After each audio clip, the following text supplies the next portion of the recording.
Bismillahirrahmanirrahim. Alhamdulillah nahmaduhu wa nasta'inuhu wa nastaghfiruh.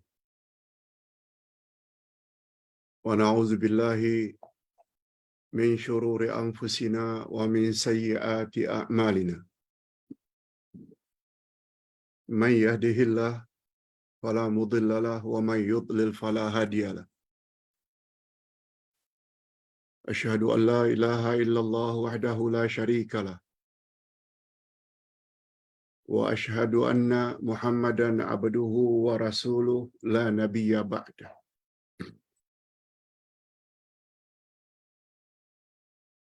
Allahumma salli wa sallim ala nabiyyina Muhammad wa ala alihi wa sahbihi ajma'in amma ba'd. Hadirin dan hadirat serta para pemirsa yang saya hormati. Assalamualaikum warahmatullahi wabarakatuh. Alhamdulillah. Kita bersyukur kehadirat Allah Azza wa Jalla. Berkat taufiknya kita dapat sekali lagi bersama dalam majlis ilmu yang pernah mendapat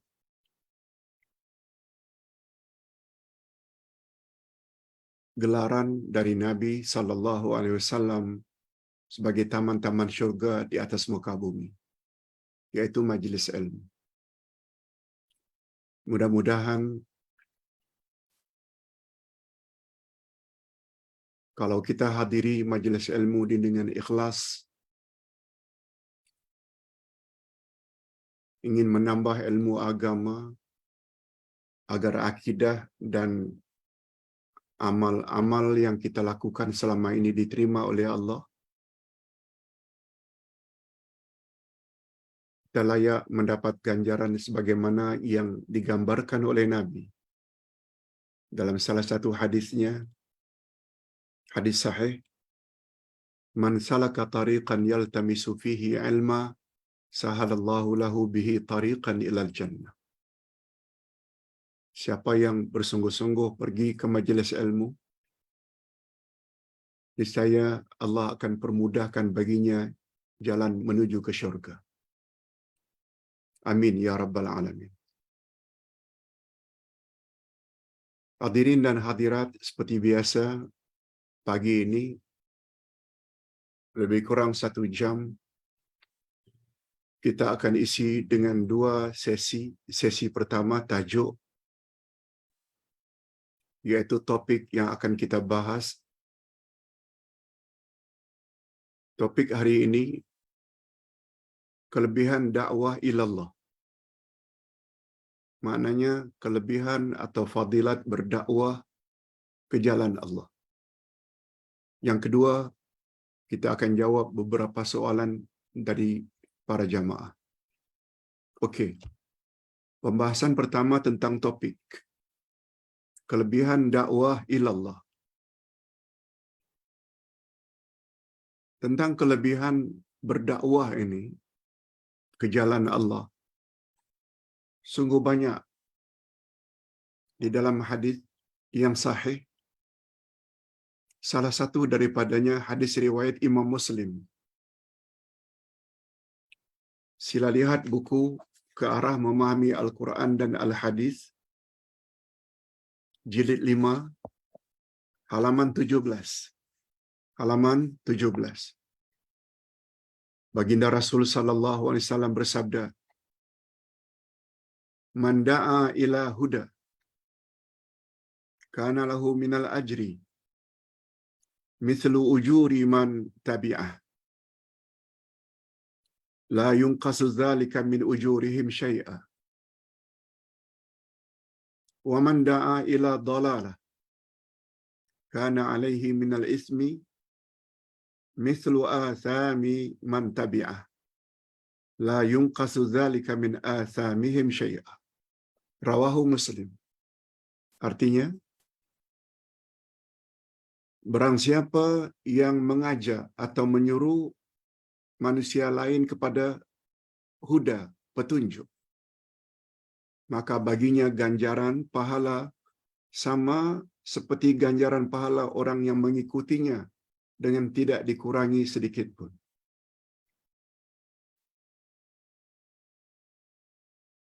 Sebaliknya, barang siapa yang mengajak manusia ke jalan dalalah, kesesatan, maka ke atasnya ditimpakan dosa, sebagaimana dosa sebanyak mana orang yang mengikuti ajaran sesatnya itu dengan tidak dikurangi sedikit pun. Na'udzubillahi min dzalik.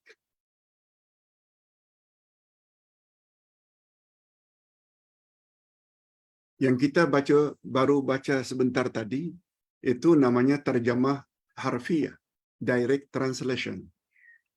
Apa dia terjemah maknawiyah atau syarah al-hadis?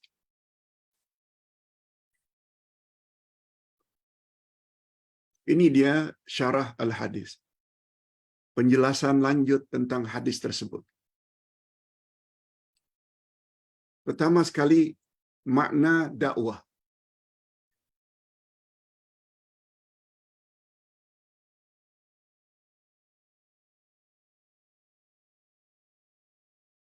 Manda'a ila hudan.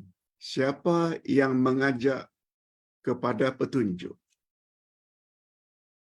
Seperti yang Ustaz sedang lakukan sekarang ini. Ke arah petunjuk.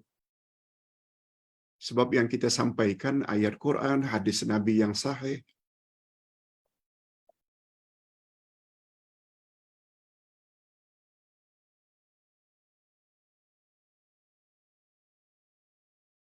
Bermakna kita mengajak manusia kepada Allah, kepada jalan Allah. Supaya dekat dengan Allah. Supaya mendapat redha Allah. Itu maknanya manda'a ila hudan. Apa yang dia akan dapat? Dia akan mendapat ganjaran pahala sebanyak mana orang yang mendengar dan mengikutinya dengan tidak dikurangi sedikit pun. Allahu Akbar. Amal sedikit, tapi sekian banyak orang tersebut layak mendapat pahala dari sisi Allah.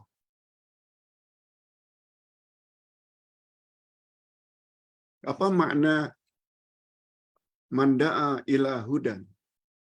Siapa yang mengajak manusia kepada petunjuk? Yaitu berdakwah kepada Allah. Bukan untuk Allah ya. Berdakwah kepada Allah maknanya mengajak manusia supaya dekat kepada Allah. Berdakwah kepada Allah boleh membawa makna berdakwah kepada Islam. Berdakwah kepada al-haq, kepada kebenaran. Dan sumber utama Islam adalah Al-Quran dan Al-Hadis. Segala yang datang daripada Allah adalah al-haq, kebenaran. Itu sebabnya hati-hati bila mendengar ceramah atau dakwah dari seseorang. Cakap saja. Ayat Quran tak dibawa. Hadis Nabi tidak dibawa. Kalau bawa pun hadis Nabi tak disebut derjat siapa yang meriwayatkan hadis tersebut. Tolong, para jemaah yang dikasihi sekalian, jangan buang masa mendengar ceramah-ceramah seumpama itu. Kalau tidak bawa ayat Quran atau hadis Nabi, kita bimbang. Bimbang ya, Ustaz tidak tuduh. Itu bukan al-haq. Allah berfirman pada ayat 147 surat Al-Baqarah. A'udzubillahi minasyaitonirrajim. Al-haqqu min rabbik fala takunanna minal mumtarin. Kebenaran itu al-haq datangnya dari Tuhan. Oleh sebab itu kamu jangan ragu-ragu lagi. Itu sebabnya salah satu syarat agar terhindar daripada kerugian. Dalam surat Wal Asri, wa tawasaw bil haq, hendaklah berpesan-pesan dengan kebenaran. Oleh sebab itu, mana-mana dakwah, tak kiralah siapa dia. Dia ustaz ke, dia kiai ke, dia tuan guru ke, dia habib ke, dia wali ke,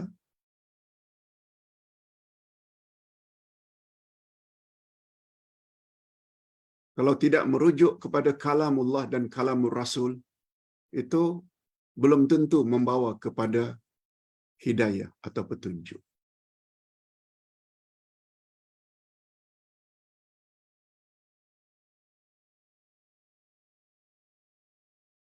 Nabi Muhammad sallallahu alaihi wasallam menjamin seseorang akan dapat petunjuk dan terhindar daripada kesesatan. Ini hadisnya.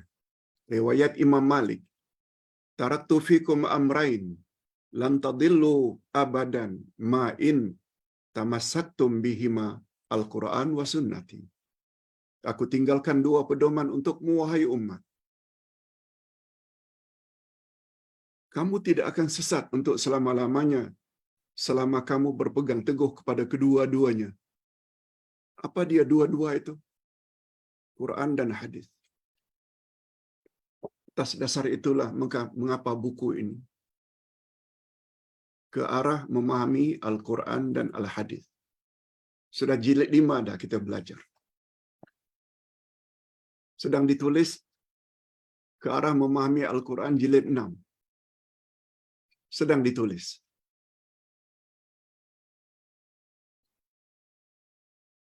Hadirin dan hadirat rahimakumullah. Nah, sekarang kita ingin tahu makna dakwah. Bila dakwah itu diikuti dengan dakwah Islamiyah, mengajak manusia kepada agama Islam. Apa definisinya? Ustaz tertarik dengan satu definisi yang diperkenalkan oleh Syekh Muhammad Abdul Fattah Al-Bayanuni.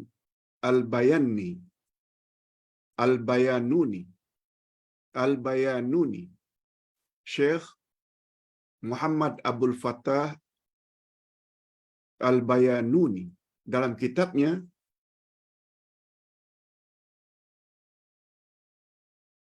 Al-Madkhal fi Ilmi Da'wah, yaitu mukaddimah ilmu dakwah. Apa kata beliau? Cantik. Supaya jemaah semua tahu dakwah kepada Islam itu apa maksudnya. Apakah sekedar mengajak mengucap 2 kalimat syahadat lalu ditinggalkan? No. Ini dia definisinya. Definisi dakwah Islamiyah. Tablighul Islam linnas wa ta'limuhu iyahum wa tatbiquhu fi waqi'il hayah. Ustaz ajak kita faham bahagian demi bahagian. Tablighul nas, tablighul Islam linnas, mengajak manusia kepada Islam. Tabligh, menyampaikan Islam kepada manusia. Tablighul Islam linnas, tabligh menyampaikan al-Islam, menyampaikan Islam linnas, kepada manusia. Kita berdakwah kepada manusia. Tak kira apa suku bangsanya, selagi namanya manusia. Apakah itu saja sudah cukup, Pak Ustaz? Belum. Wa ta'limuhu iyahum. Lalu Islam itu diajar kepada mereka. Diajar. Dibimbing. Dijelaskan kepada mereka. Bukan setakat sekedar mengucap 2 kalimat syahadat lalu ditinggalkan. No.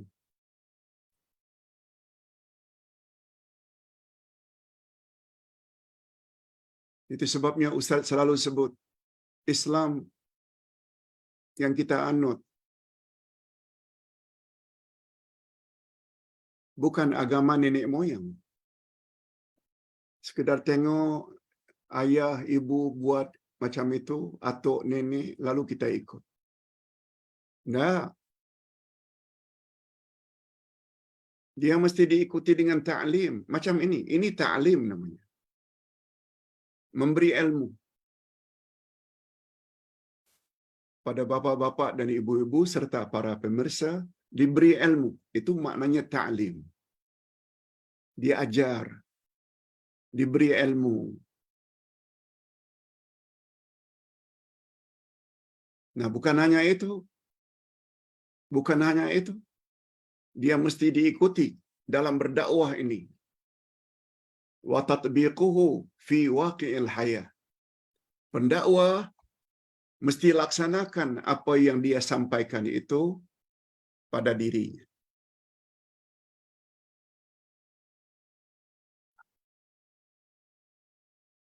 Kalau dia menyuruh salat, dia mesti salat dulu.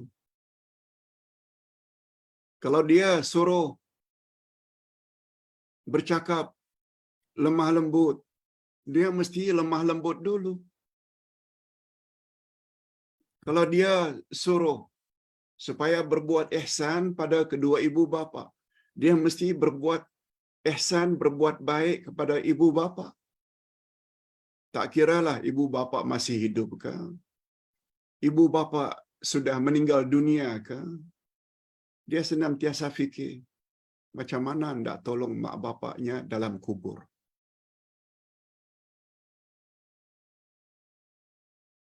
Itu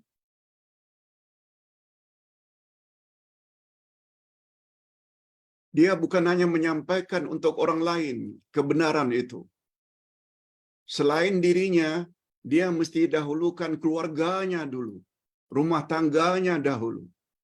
Pastikan istrinya, anak-anaknya, cucu-cucunya, kalau boleh semuanya menjadi role model. Walaupun tidak begitu sempurna, tapi dalam dakwah ini, dia mesti dahulukan dirinya dan ahli keluarganya sebelum berdakwah kepada orang lain. Itu makna bahagian ketiga. Tatbiquhu fi waqi'il hayah. Waqi' maknanya realiti hidup. Kalau Ustaz suruh supaya tepati janji, Ustaz mesti tepati janji. Janji jam 10, jam 10. Janji jam 10.30, jam 10.30. Ya, kalau terlambat pun ya 1-2 minit, itu biasalah. Tapi menyuruh orang jaga waktu, kalau ceramah setengah jam, 1 jam kemudian baru sampai. Itu maknanya besar kemungkinan dakwah tidak akan berkesan.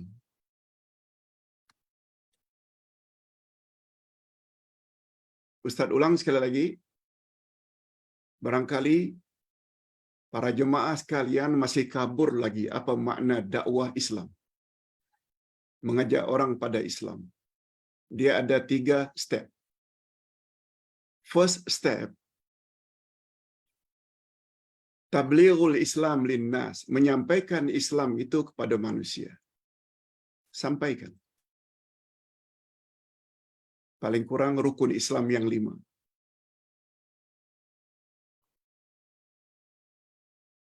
Second step, ta'limuhu iyahum. Ajar orang yang kita ajak itu, ajar orang yang kita dakwah itu tentang Islam. Islam itu begini, Islam itu begini. Islam itu yang paling utama 2 kalimat syahadat, akidah dulu. Kemudian ibadat yang paling utama salat, puasa, zakat, haji, begini, begini, begini, begini. Ajar.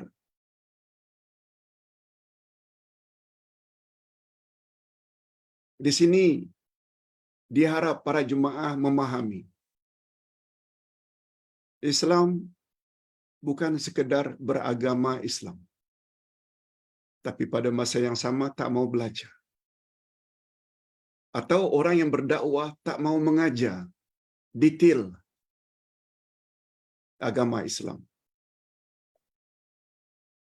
Sebagaimana ceramah Ustaz minggu lalu, dukungan ibu bapa terhadap ilmu agama anak-anak. Ilmu agama mesti didahulukan sebelum ilmu-ilmu yang lain.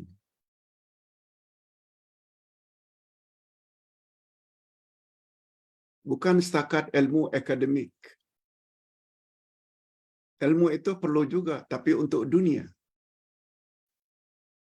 Agar sempurna dunia kita, ilmu akademik, English, komputer, IT, geografi, matematika. Tapi hidup kita bukan setakat di dunia. Kita akan mati.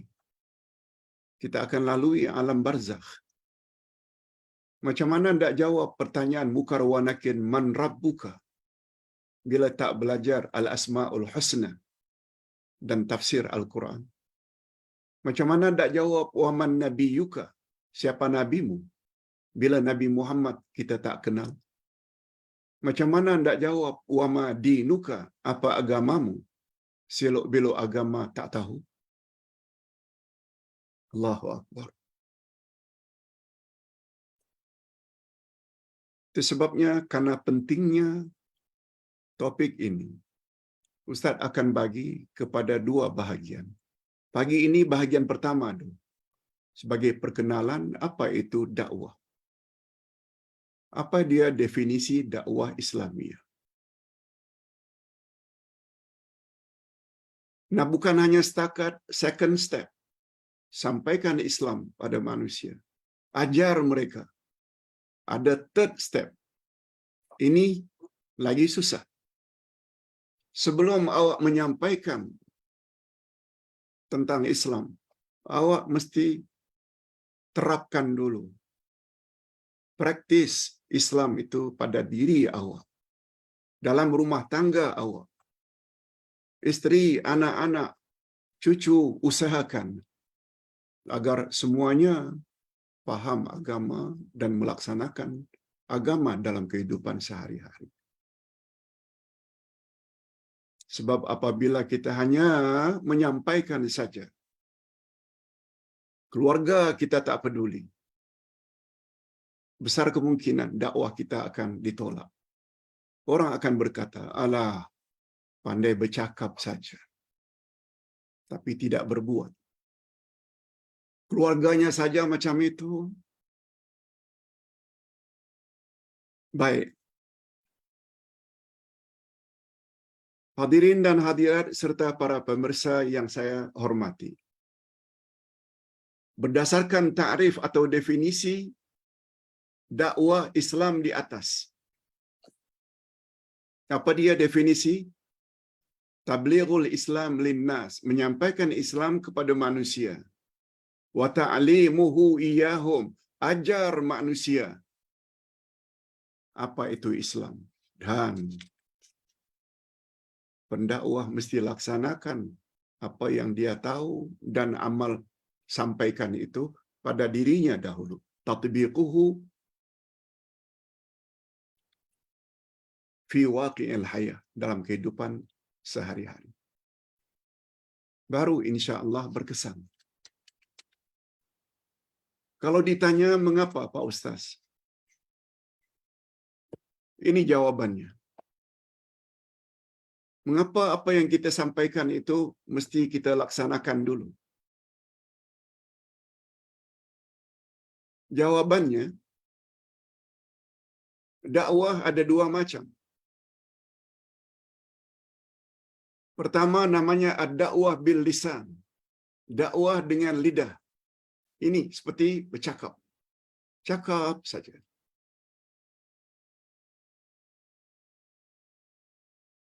Dan yang kedua, ad-da'wah bil hal. Dakwah dengan keadaan. Bil hal. Ad-da'wah bil hal maknanya dakwah dengan sikap.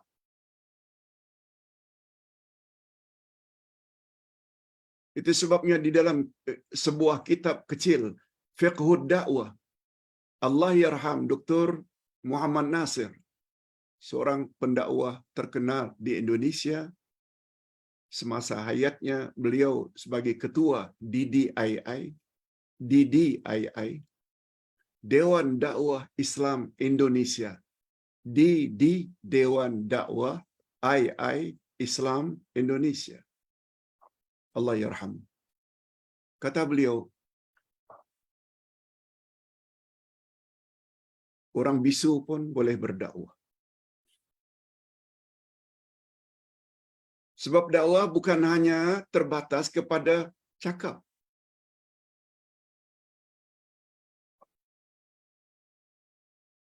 Andai kata kepada orang bisu, kita janji untuk datang ke rumah kita dan dia datang on time.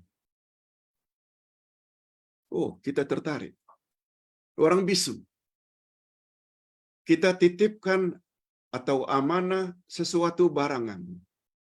Dia jaga dengan betul. Kita tertarik sehingga kita ikut. Sikapnya itu. Itu bermakna dia telah berhasil dalam berdakwah. Mengajak kita supaya kita jadi orang yang jaga masa, supaya kita jadi orang yang berdakwah, orang yang amanah. Jadi dakwah ada dua macam, dakwah bil lisan dan ad-dakwah bil hal. Dakwah bil hal adalah lebih berkesan berbanding dengan dakwah bil lisan. Lebih berkesan. Yang paling baik bila dua-dua, cakap pandai, lemah lembut. Pada masa yang sama juga dia laksanakan apa yang dia ajak pada dirinya sendiri. Sebabnya Nabi Muhammad sallallahu alaihi wasallam bersabda di dalam hadis sahih. Coba dengar baik-baik. Di dalam neraka ada orang yang dicampakkan dari atas gunung. Berguling-guling. Kata Nabi, sampai di bawah terburai perutnya. Pecah kepalanya. Lalu orang-orang dalam neraka berkerumun lihat. Sambil berkata, anta yang punya nasib seperti ini Nabi yang cerita. Orang-orang dalam neraka keheran-heranan. Kamu terburai perutmu, pecah kepalamu. Padahal dulu di dunia, kamu suruh orang ramai buat baik.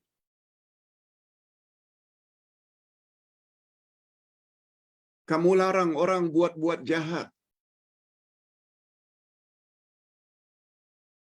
Keheranan penghuni neraka itu, kata Nabi, begitulah gambaran orang yang dulunya di dunia suka suruh orang lain buat baik, tapi dia sendiri tidak buat.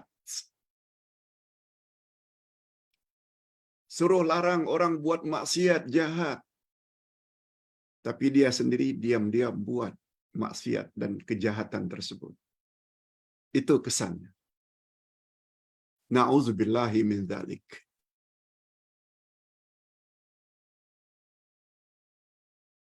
Itu antara lain sebabnya mengapa ada 3 urutan tadi. Sampaikan Islam kepada manusia, ajar mereka, bimbing mereka, dan yang ketiga, awak mesti laksanakan apa yang awak sampaikan itu terlebih dahulu sebelum disampaikan kepada orang lain.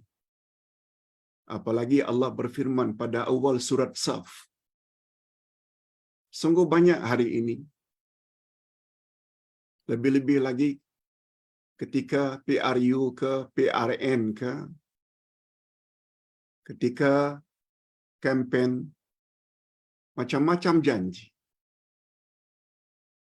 Kadang-kadang ada di antara mereka yang terkena dengan ayat tersebut. Kabura maqtan 'indallahi an taqulu ma la taf'alun.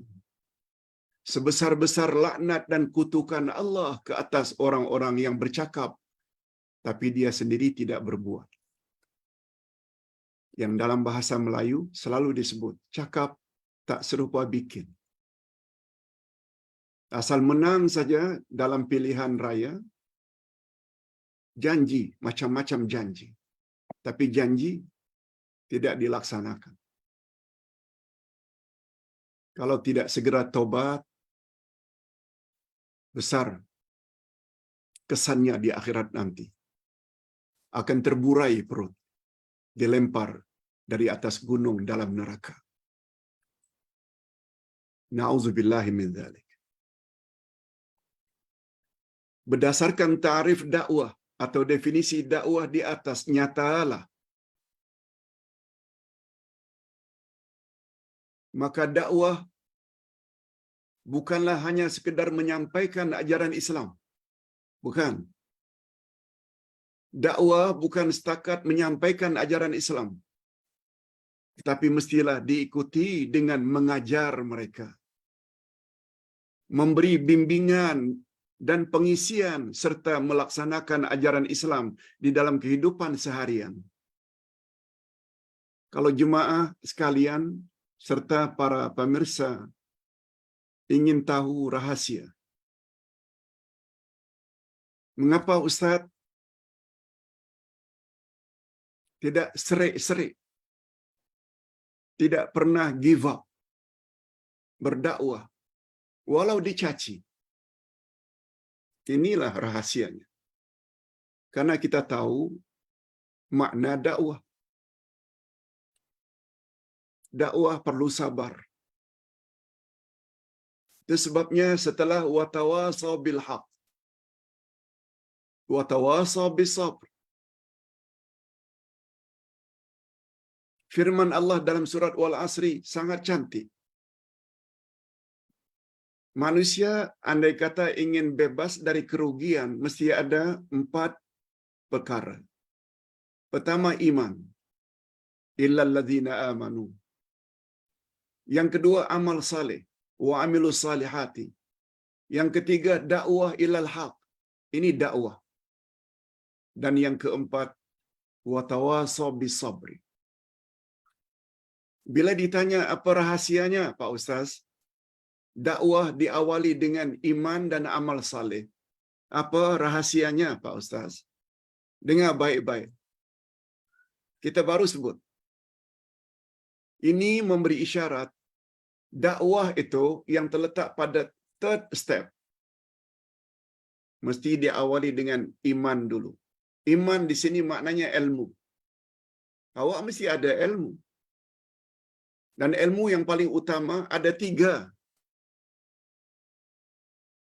Ma'rifatullah, ilmu tentang Allah.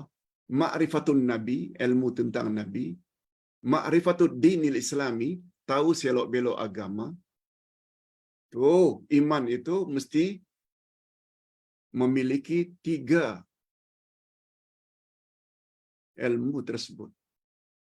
Knowledge tentang Allah, knowledge tentang Nabi, knowledge tentang selok-belok agama. Baru namanya beriman.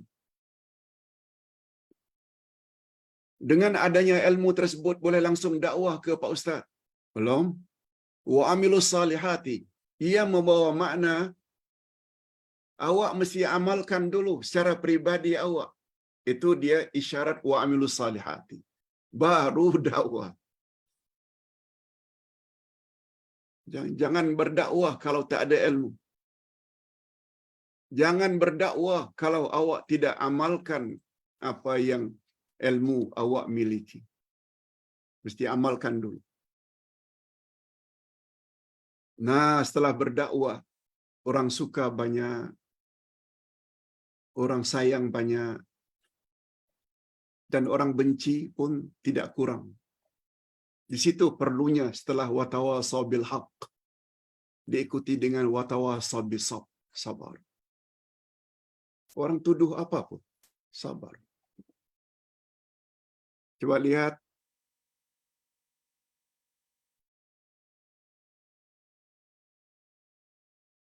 sikap setengah umat, termasuk para jemaah yang takut menyampaikan kebenaran.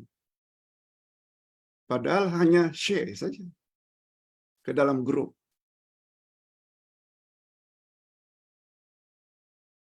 Bukan susah pun. Itu dakwah juga menyampaikan. Tekan saja button tertentu. WhatsApp ke, SMS ke, Telegram ke, email ke.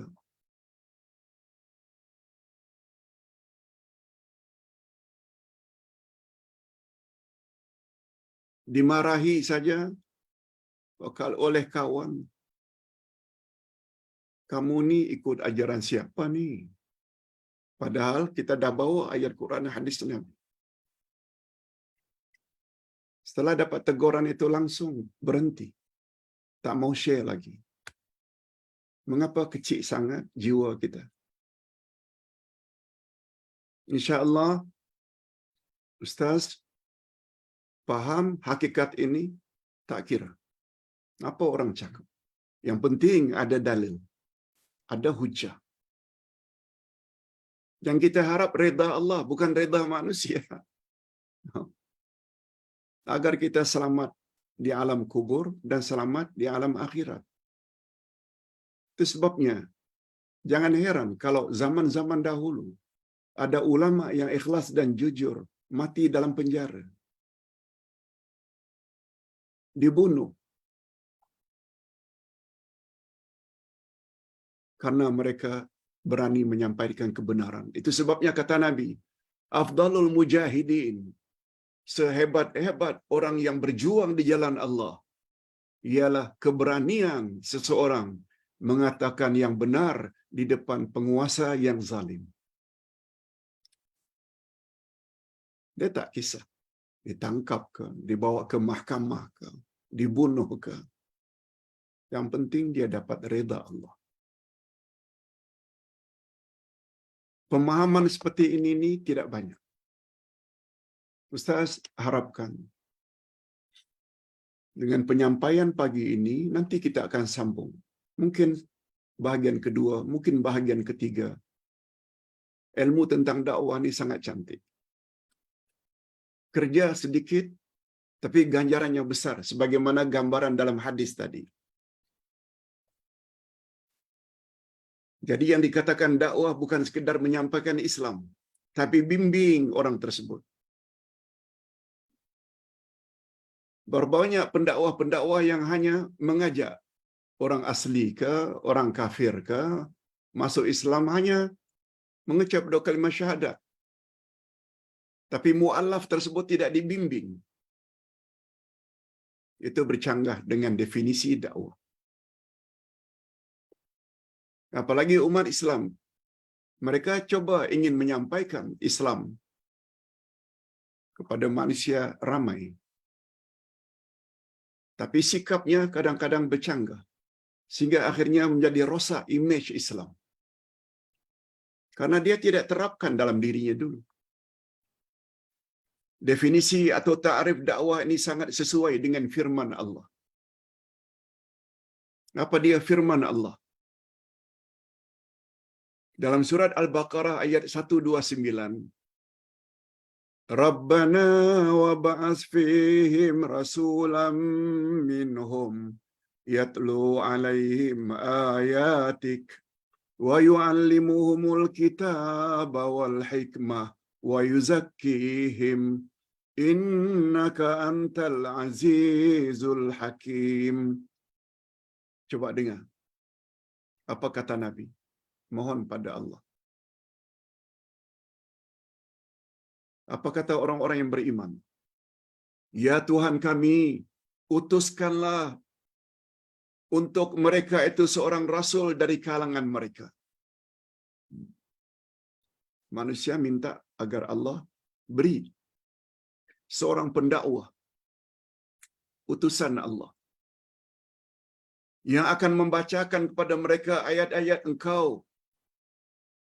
Jadi dalam hal ini, Rasul itu Nabi Muhammad, dan dalam ayat-ayat itu adalah Al-Quran, dan mengajarkan kepada mereka Alkitab, yaitu Quran, dan Al-Hikmah, yaitu hadis, As-Sunnah, serta mensucikan mereka. Dengan mereka dibimbing, ajak mereka kepada Quran dan Sunnah, bersihlah akhirnya orang yang dibimbing itu. Sesungguhnya Engkaulah yang maha kuasa lagi maha bijaksana. Apa dia pengajaran yang dapat kita ambil dari ayat ini? Berdasarkan ayat di atas, maka tugas utama Rasulullah sallallahu alaihi wasallam dan para pendakwah ada 3 berdasarkan ayat itu. Yang pertama, menyampaikan dakwah kepada manusia. Itu diisyaratkan oleh yatlu alaihim. Dalam buku ini semuanya ada.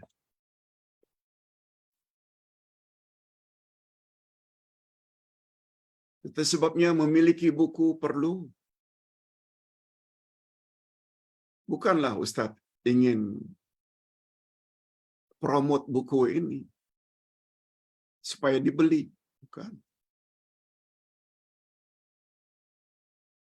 Karena Ustaz ingin jadi seorang pendakwah yang profesional. Ustaz memang suka dakwah. Dakwah bukan hanya dengan lidah. Dakwah dengan tulisan buku. Dakwah dengan sikap semampu yang boleh. Ini belum lagi kita bercakap tentang rukun-rukun dakwah. Nanti kita akan bahas. Tak, bahagian ini, bahagian akan datang. Rukun-rukun dakwah. Dakwah tidak sah kalau tidak ada 4 rukun. Nah sekarang,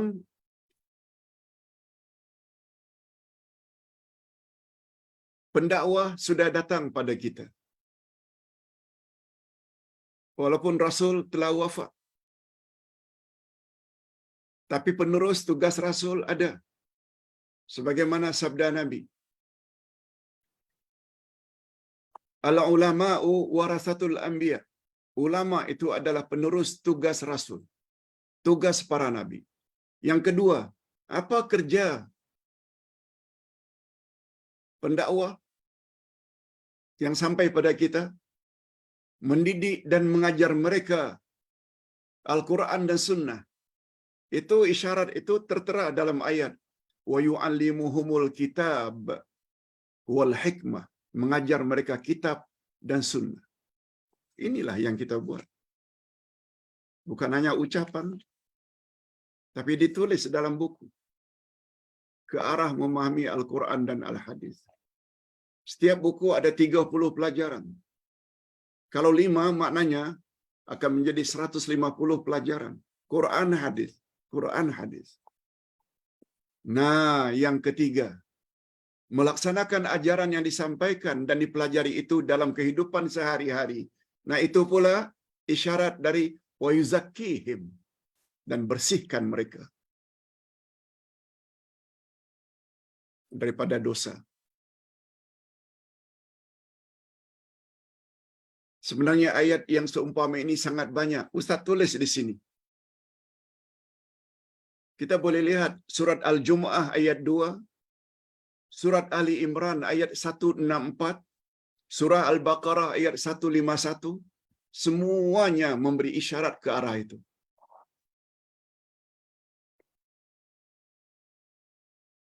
Hadirin dan hadirat serta para pemirsa yang saya hormati, bahagian terakhir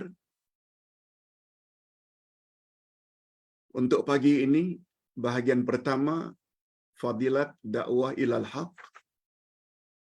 yaitu pertanyaan mengapa, bagaimana cara mengatasi gejala murtad.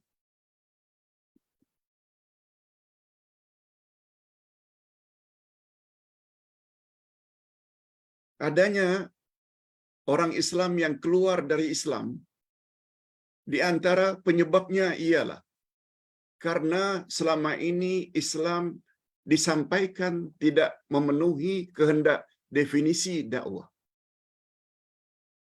Sekedar mengucap dua kalimat syahadat ditinggalkan.